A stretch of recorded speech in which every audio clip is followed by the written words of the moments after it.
So here we're doing some engagement work with Haas in an environment that's really busy. So what I'm doing is basically a puppy heel, which he gets a bit of a bubble. Doesn't have to be perfect, but he can't pull. And he can only be a little ahead of me, but once his shoulders are even with my leg, that's too far. Okay, so that's kind of the puppy bubble for him. Now I'm tapping the e-collar. If you kind of notice him look towards me every time I do a slow turn, I'm tapping the e-collar. They're tap and turns. So right here, tap. And I'm just continuing an association, a link between me and the e-collar. Now that was a sudden stop. So I go a pretty decent pace and then I'll stop suddenly, keep my arm pinned down to my side, and he just kind of stops himself, and it helps the dogs focus a bit more. And I don't say no or anything like that. They think that it just organically happened that way, and they'll start to pay more attention. Now that's a slow stop. So I was walking slow and I stopped slowly. It's very different than the faster pace and the sudden stop. And there we have the sudden slowdown. Okay, so this is all engagement work. Fast pace, sudden stop and sit. Fast pace, sudden stop and slow down. All right, and then there's just a normal sit and tap and turns. Those are major things you can utilize on your walk. So that was a fast, slow pace to just engage your dog. Now, normally I don't work in such a small space. I purely, he's trying to itch. He's trying to scratch his neck. Just ignore him hopping.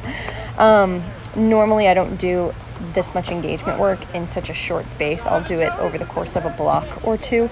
That way I'm doing the, that's a no and a tap, e-collar tap.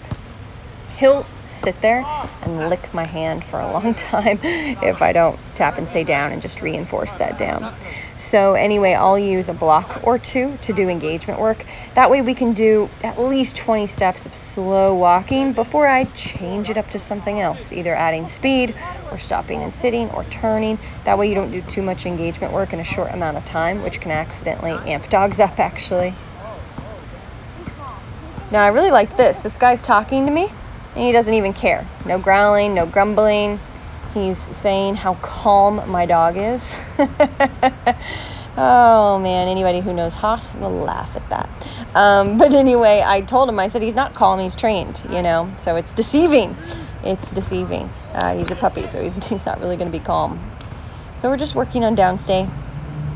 And if you'll notice, I've gone in and given him food several times. So with young dogs, we always reward them for the stay more than we recall them to us for food. So that way he gets 2 to 5 food rewards for stay for every recall. Okay, so keep that in mind. Even if a new dog is learning downstay, that's always a good protocol to remember. So I'm tapping the e-collar there, tap and turn. And sit. So that's a no. So I don't move my hand away. I keep it there and I just tap the e-collar, have him lay down. And yes, I know I have a stain on my shirt. Pretend that you didn't see. I totally forgot about it when I went down to the park. Doing another down stay. So I actually say stay, even midway through, to reinforce what I'm teaching him. And then if you'll notice, I always step back excitedly with come. But he did really good.